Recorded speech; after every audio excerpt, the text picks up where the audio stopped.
Arrêtez de penser à ce que vous ne voulez pas voir se produire dans votre vie. Cela revient à dire ceci. Redevenez maître de votre esprit en contrôlant les pensées qui circulent dans celui-ci. Car l'homme qui ne gouverne pas son esprit est semblable à une ville en ruine, une ville sans murailles.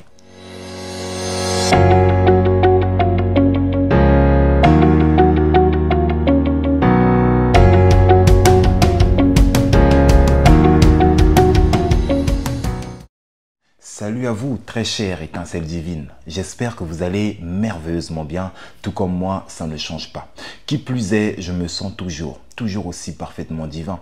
Et d'ailleurs, vous devriez dire la même chose. Celui qui ne sait pas qu'il sait, éveille-le. Voilà le but de ma chaîne Motiveuse Power. Éveillez vos consciences en vous poussant sans cesse à la réflexion afin que chacun puisse tendre vers sa propre sagesse. D'où le slogan sagesse intérieur. Arrêtez de penser à ce que vous ne voulez pas voir se produire dans votre vie. À travers ce titre, vous avez compris que le but de cette vidéo est de mettre l'emphase ou d'insister sur l'importance et le pouvoir de nos propres pensées dans nos vies. Je ne suis ni le premier ni le dernier à parler du pouvoir et de l'importance de nos pensées dans nos propres vies. Les esprits les plus éclairés qui ont foulé le sol de notre planète l'ont exprimé de bien de manières. Et nous retrouvons diverses citations qui nous incitent à prendre conscience sur le pouvoir et l'importance de nos pensées. Je pourrais citer le Bouddha, par exemple, qui aurait dit, je cite, « L'homme est le résultat de ses pensées ». Nous retrouvons aussi cette même vérité spirituelle dans la Bible. Je cite, « Tel un homme pense en son cœur, tel il est ». Ce qui revient à dire que nos pensées ont un pouvoir. La pensée, c'est de l'énergie créative, ce qui revient à dire que les pensées sont créatives. Alors, très chère étincelle divine, il est plus que jamais temps de prendre conscience que notre vie en tant qu'individu est le résultat de nos pensées. Autrement dit, la vie que vous vivez actuellement ou les expériences que vous faites actuellement sont le résultat des pensées que vous avez eues ou que vous avez entretenues dans le passé. Et ayant pris conscience de cela, il nous sied donc d'utiliser consciemment nos pensées pour créer la vie que nous voulons plutôt que de la subir. D'aucuns d'entre vous remettront en question ou douteront de la vérité que je viens d'affirmer, comme quoi notre vie actuelle est le résultat des pensées que nous avons entretenues dans le passé, ainsi que la vie que nous vivrons demain résultera des pensées que nous entretenons actuellement. Beaucoup de gens vont remettre cela en question parce que dans leur inconscient ou dans leur système de croyance, ils croient que c'est Dieu qui crée leur vie. Et malheureusement, c'est une pensée erronée et biaisée. Car, très chère étincelle divine, je vais peut-être vous choquer ou vous surprendre. Vous devez savoir que Dieu n'est pas le créateur de votre vie. Je répète, Dieu n'est pas le créateur de votre vie. Dieu est tout simplement et terriblement l'observateur et co-créateur de notre vie. Je m'explique. Vous avez déjà entendu ou lu que l'humanité tout entière a été créée à l'image et à la ressemblance du divin ou du créateur. Ce qui revient à dire que nous sommes, au même titre que Dieu, des créateurs. Dieu a fait de nous des créateurs à son image et à sa ressemblance, en nous donnant les mêmes outils avec lesquels il crée. Et ces outils que nous avons en notre possession sont ce que j'appelle notre héritage divin. Malheureusement, très chère étincelle divine, il n'est pas de la compétence de cette vidéo de parler de tous les outils de la création que nous avons hérités du Créateur. Ce n'est pas par manque de volonté, non. C'est plutôt parce que j'ai déjà fait une vidéo explicative à ce sujet. Je vous mettrai le lien dans la description et il apparaîtra aussi quelque part par là. Mais dans celle-ci, je préfère focaliser et monopoliser mon attention sur deux de ces outils qui sont la pensée et le ressenti ou les sentiments. Et donc pour revenir à mes propos, Dieu nous a créés à son image et à sa ressemblance et c'est nous qui créons le reste en co-créant avec lui. Je répète, Dieu nous a créés à son image et à sa ressemblance en nous donnant les outils avec lesquels nous pouvons créer la vie que nous voulons. Et c'est nous qui faisons le reste. Dieu n'est là que pour observer et co-créer avec nous. Par là, vous comprenez que la vie que vous vivez actuellement résulte des pensées que vous avez entretenues dans le passé. Cependant, si vous passez votre vie à geindre Si vous ne comprenez pas pourquoi il vous arrive ce qui vous arrive, cela signifie que vous êtes un créateur inconscient. Car une vie vécue par choix est une vie d'action et de création consciente. Cependant, une vie vécue au hasard est une vie de création et de réaction inconsciente. Un créateur conscient est une personne qui fait consciemment le choix des pensées qu'il veut voir se produire dans sa vie. Cependant, un créateur inconscient ne contrôle pas ses pensées ou ne choisit pas consciemment et délibérément les pensées qu'il veut entretenir dans son esprit. Ainsi, le résultat de sa vie ou les expériences qu'il fait dans sa vie sont le fruit du hasard, ce qui l'amène du coup à ne pas comprendre, à s'étonner, à se plaindre. Mais pourquoi il m'arrive ceci, pourquoi il m'arrive cela? Et étant donné que le but de ma chaîne Motiveuse Power est l'éveil de la conscience, je viens vous faire prendre conscience que vous êtes l'acteur et le créateur de votre propre vie. Et il est plus que jamais temps d'apprendre à contrôler consciemment votre vie. Je sais, nombre d'entre vous me diront, mais c'est facile à dire qu'à faire de contrôler ses pensées. Le système éducatif ne nous a jamais appris cela. Je suis profondément conscient que le système éducatif ne nous a pas appris cela. Mais cela ne devrait pas constituer un prétexte. D'accord? Même si nous n'avons pas appris comment contrôler nos pensées ou notre esprit à l'école, il est de notre responsabilité de s'auto-éduquer. Arrêtez de vous plaindre. Arrêtez de penser à ce que vous ne voulez pas voir se produire dans votre vie. Cela revient à dire ceci. Redevenez maître de votre esprit en contrôlant les pensées qui circulent dans celui-ci. Car l'homme qui ne gouverne pas son esprit est semblable à une ville en ruine, une ville sans murailles. Certains vont se demander, mais comment contrôler son esprit? Eh bien, voici une explication succincte et précise.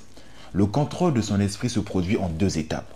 Premièrement, le choix conscient et délibéré de ses pensées et aussi le choix ou le contrôle de son ressenti, autrement dit de ses sentiments. Je m'explique. Au début de cette vidéo, je vous ai dit que nos pensées sont créatives. Ainsi, toutes les pensées que vous entretenez actuellement, vous en ferez l'expérience dans l'avenir. Mais cela ne veut pas vraiment dire que tout ce que vous pensez ou toutes les pensées qui circulent dans votre esprit finiront par se matérialiser dans votre vie. Non. Seules les pensées qui sont longtemps maintenues et entretenues dans votre esprit et qui sont accompagnées par une émotion, un sentiment, un ressenti qui finiront par se produire. L'exercice est simple. Chaque jour de votre vie, vous devez devenir l'observateur des pensées qui circulent dans votre esprit. Vous devez apprendre à vous mettre en retrait et à observer toutes les pensées qui circulent dans votre esprit. Et si une pensée que vous ne voulez pas voir se produire dans votre esprit surgit dans celui-ci, apprenez à désorienter votre attention. Autrement dit, focalisez-vous sur autre chose. Ne maintenez pas ou ne focalisez pas votre attention sur une pensée que vous ne voulez pas voir se produire. Parce qu'en focalisant votre attention sur cette pensée, cette dernière finira par créer une émotion similaire. Et une fois que l'émotion surgit et s'accouple à cette pensée, celle-ci finira par se matérialiser. Donc apprenez à choisir consciemment et délibérément les pensées que vous voulez voir se produire dans votre esprit. Et pour cela, vous devez apprendre à être observateur de vos pensées. Je sais, ce n'est pas une mince affaire d'observer ces pensées parce que nous en avons des milliers qui circulent dans notre esprit.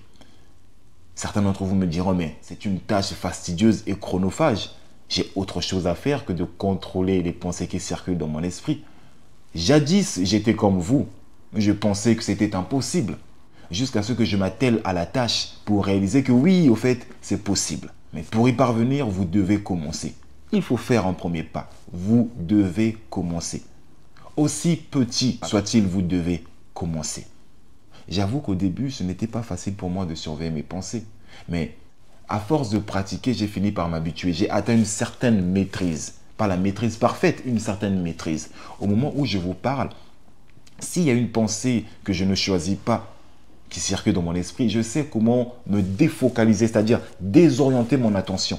Je ne prête même pas attention à cette pensée parce que je ne veux pas la voir se produire dans ma vie. Je pense à autre chose. C'est-à-dire je choisis une pensée qui me fera me sentir bien. C'est-à-dire une pensée qui va créer une émotion positive. Une pensée que je veux voir se produire dans ma vie. C'est pas facile au début, mais attelez-vous à cette tâche, car c'est en forgeant qu'on devient forgeron. Même avec autant d'arguments logiques et convaincants, je sais que nombre d'entre vous vont douter de ce que je viens de dire. Nombreux sont ceux qui diront « Mais non, notre vie n'est pas le résultat de nos pensées, c'est du n'importe quoi. Depuis quand les pensées se matérialisent ?» Eh bien, si vous faites partie de ces personnes qui sont sceptiques, eh bien, je vais vous donner un exercice très simple à faire. À partir d'aujourd'hui, j'aimerais que vous pensiez à une voiture précise.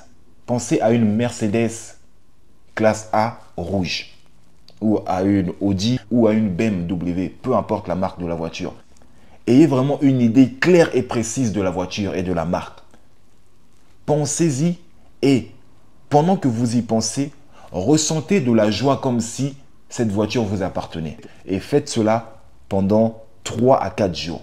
Si vous êtes consistant ou régulier dans votre cheminement de pensée, c'est-à-dire si chaque jour, chaque instant, chaque minute vous pensez à cette voiture rouge, eh bien je peux vous garantir qu'au bout du 3e jour, lorsque vous sortirez dans la rue, votre regard se tournera automatiquement sur cette voiture rouge. Vous aurez l'impression de ne voir que cette voiture rouge. Même si vous marchez tête baissée et que cette voiture rouge passe, quelque chose en vous soulèvera votre tête et orientera votre regard sur cette voiture rouge. Vous commencerez à voir cette voiture rouge partout. Cela sera une preuve que ce sur quoi vous focalisez votre attention finit par se reproduire. When you focus on shit, shit grows. Lorsque vous focalisez votre attention sur une chose précise, en y ajoutant de l'émotion, sachez que cette chose finira par se produire ou vous en ferez l'expérience. Voilà pourquoi j'ai titré cette vidéo « Arrêtez de penser à ce que vous ne voulez pas voir se produire dans votre vie ».